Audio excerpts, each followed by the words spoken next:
Okay guys, let's continue. This is part of a presentation that I'm going to give in Machine Elements, but I wanted to extract part of it for this class because when it's ECET 302, the electrical guys already know all this stuff, it's easy, but a lot of times the mechanical guys don't know this. So if you already know this, I'm not trying to insult you, but if you don't, I think this can help you understand electricity a little better and give you some insight that you'll need. Have you ever thought about the outlets that we plug everything into? What's going on with those? What are the three wires? Do you know what the three wires are? High potential, low potential, ground. High potential, low potential, ground. On the right track. Do you know which one's which? The one on the left is the live wire, high potential. The one on the right is low potential. The big ones are ground. Almost. The low one's definitely ground. What does that mean? Well, that means that literally there's a wire through some path. It might be multiple wires connected together. There's a wire that goes from here to the ground outside of your house. That's what it means. There's a grounding rod driven into the ground. That's why it's called ground. So that any excess current that's trying to go that way can go to ground and be drained off. Okay? You can think of this as like the pipe that goes out to the street that carries all your waste. It's kind of what it's doing. It's carrying waste electricity. Okay? And it's there more for safety than anything. If you live in an old house or you have friends who have old houses, they don't have that necessarily. They just have these two. Right? Anyway, now, so this bottom connector is connected to the ground. What about the other two? Well, a lot of mechanical guys struggle to know why you have to use 2 meter leads with a meter. Right? Why do I need the black one? Don't I just touch the red one to something and it measures for me? No. You see, electricity is a potential difference. Okay? That's why it's not just called voltage, it's called electric potential. Now, what really helped me understand this back when I was learning all this stuff was to think about it as a height, where there's literally a potential like a gravitational potential. Okay, so let's talk about gravitational potential for just a minute. Let me grab this eraser. Can you tell me how much potential energy this eraser has right here? Yeah, everything. Just, you remember the equation, mgh, right? If you know the mass, you know the acceleration of gravity, and what height would you have to measure? Well, from here to the ground. Well, wait a second, you just used a reference, did you? Didn't you? Right, from ground up to this. Now, how much potential does it have since I'm over this desk? It has less. Did I really change its height off the surface of the earth? No. Why did its potential change? Because where it stops. Because the reference changed. Did you know that there are guys who go out, and girls I'm sure too, who get on a helicopter and they go up and they work on high voltage wires and touch them? They're not killed, even though those wires can be at hundreds of thousands of volts. Do you know why? Because they're not connected to the other side, right? They're not connected to ground. Now, they usually do insulate themselves, and there are still problems that can happen. It's a dangerous job. But the point is, you ever I don't know how sensitive you guys are, so maybe I shouldn't say this. Have you ever seen the videos of things being electrocuted? A squirrel that tried to jump across the wires, and it's about as far as it got because it's touching both sides and it gets electrocuted. But if you think about it, you see a squirrel running along the live wire all the time, and they're fine. Why? Because they're not touching the other wire. There's no path for that current to go through, right? So you need a reference for there to actually be a difference where it can fall through. Right now, the eraser sitting on top of the desk, it can't fall any farther, right?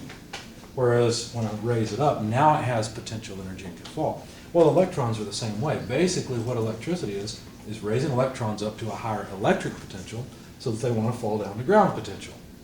And that's why in order to measure the voltage or the electric potential of some charges, you have to use 2 meter leads. One of them goes on the reference ground, that's the black one, the other, the red one, goes on the higher voltage side. Okay? And that's how that works. This hopefully will help you understand voltage dividers a little bit better. You studied voltage dividers before, I assume, in your electronics courses. Okay? Well, did you realize that what a voltage divider is doing is the resistor acts like stairs coming down, right? It drops the electric potential when it has a way to connect all the way to ground. So this is kind of like having 2 different stairs. Here, the electrons are at a higher potential.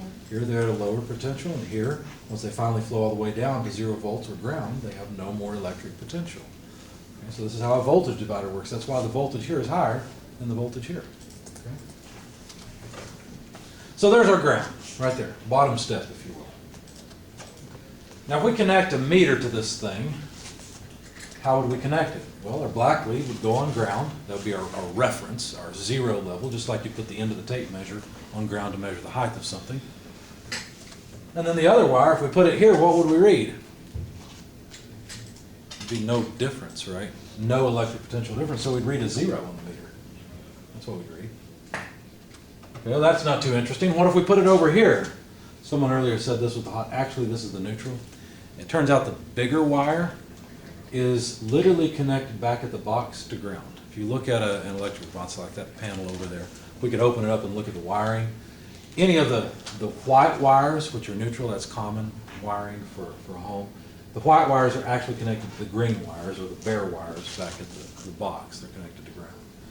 So if we put our meter over here, we'd get 0 again, because, well, technically you wouldn't. Actually, you would get a small voltage difference. The reason is because actually we're dealing with AC here, and the power wire and this neutral wire run side by side. And since there's resistance in those wires, and there can be current flow, you can end up getting a voltage here.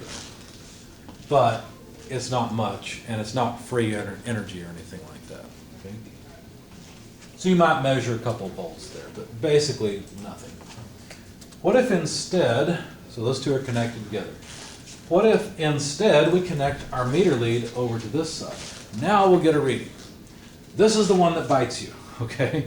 These two won't, assuming that they're hooked up correctly, but God only knows what the electrician was on when he wired it, right? So sometimes these will be backwards, and most of your devices work just fine, right? Because it turns out it's AC, and so it doesn't really matter which one's which, except that technically it does, because one of them is connected to ground in the real world. And by the way, you're connected to ground, and that's important, okay? And so it should be the little one that varies, and in most times these are hooked up correctly, and so that's the one that varies, okay? And it varies in amplitude. In fact, if you were measuring the DC voltage and you could watch it quickly, and if it turns out that it would go from 0 and rise to a maximum and then go back, and it would actually go negative. In other words, this point goes below ground. So it goes to a higher electric potential and then goes to a lower electric potential. That's what's going on right here. Okay, and then it goes back up, and it does this switch how many times a second in this country? 60 times a second. If you're over in Europe, how often does it do it? It's 50 hertz. That's right. So, but if you were to measure the voltage and you have an AC voltmeter, it would measure 110, 120 volts. Now, I'm not worried about plugs. This is really for the other class, so I'm going to skip that. We're not really interested in that in this class. Did you know that, this is probably worth knowing, in your typically house, did you know you actually have two phases and they're 180 degrees out of phase? What that means is there's two hot legs.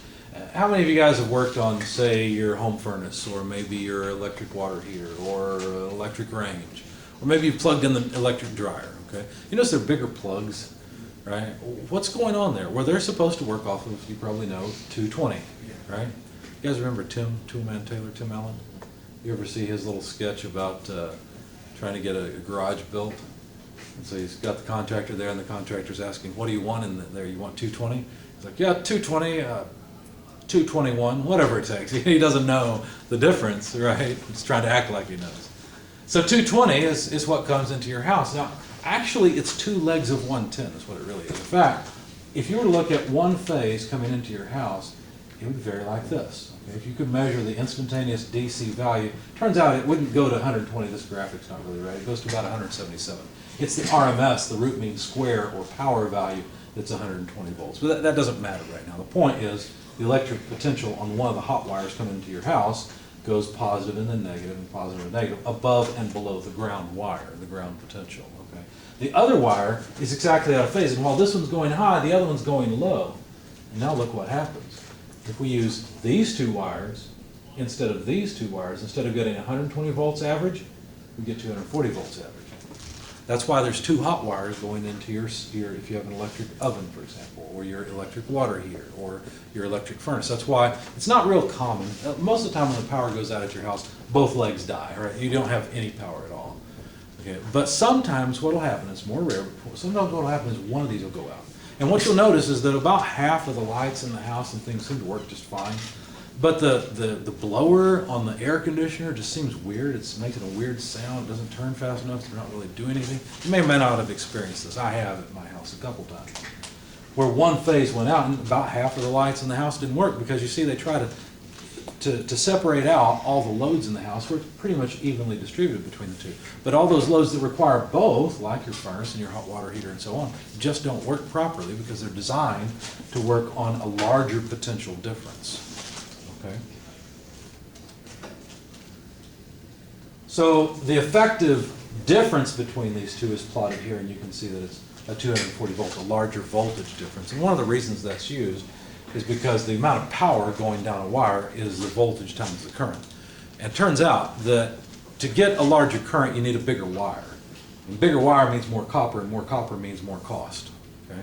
But if you increase the voltage, the wire can take it. In fact, anybody ever install Romex in your house, the wiring that goes in the walls? I have. If you do, you'll probably read on the side of it, and you know what it says? 600 volt. And you're wiring it for 110. Why does it say 600 volt? It says 600 volt because the voltage it can take, the potential difference it can take, is limited only by the insulation, really. And the insulation can resist 600 volts without too much trouble. But the current that it can carry, well, that's where you have to decide whether you're going to use number 12 or 12 gauge or 14 gauge wire.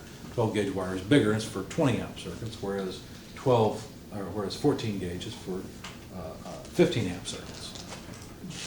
So anyway, it's beneficial to use a higher voltage because you can afford smaller wire. So you might say, well, why don't we just go with 1,000 volts in our house?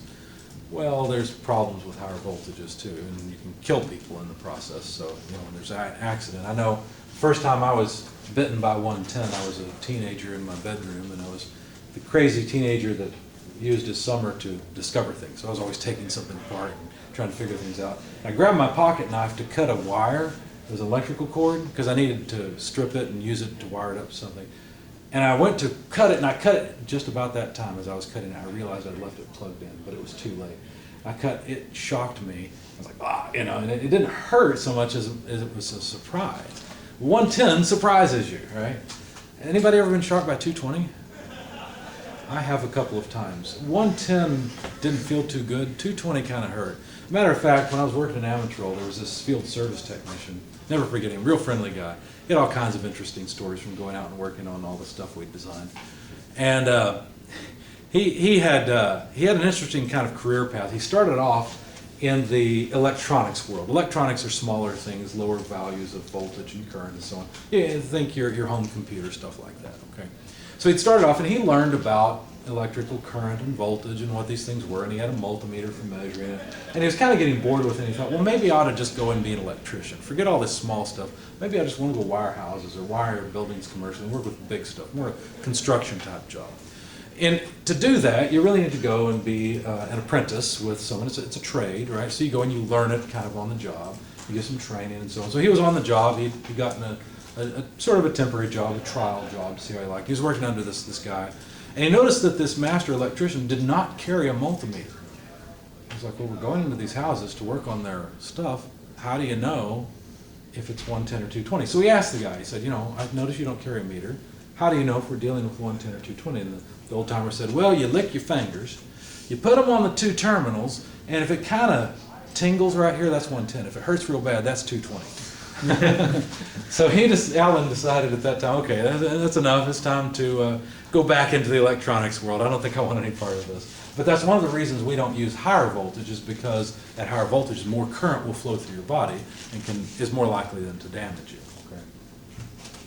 Doing things like stopping your heart and other bad things. I don't think I really want to talk about any of the rest of what I've got here. I think the main value of this is in understanding what electric potential really means. Nobody ever explained it to me that way. Did anyone ever explain it to you that way? Where you could use an analogy to height? No one ever did. It finally came to me one day and I realized, oh, this is simple. This is what we're dealing with. And then I started talking to all my friends who were good at electricity, and they said, yeah, of course, we've already known that. We've always known it. I thought, well, maybe I just missed it. So, anyway, there's a really good video I found on YouTube. It's this channel. I really like this channel. He does a lot of intuitive graphical explanations of physics. And so I'm going to play this video, and what I'll do, for the sake of the recording and those of you watching the video, I'm just going to note, I'm not going to record this because it's copyrighted, but it's posted on Blackboard, so you can go watch it. And after this, we're going to work on the lab. There's not much else to say on the video, okay? So I'll shut off the camera, we'll do this, and then we'll work on the lab. And those of you watching the video, when you come in, I'll help you wire up the switches and do the lab. Okay? Anything else before we move on? All right.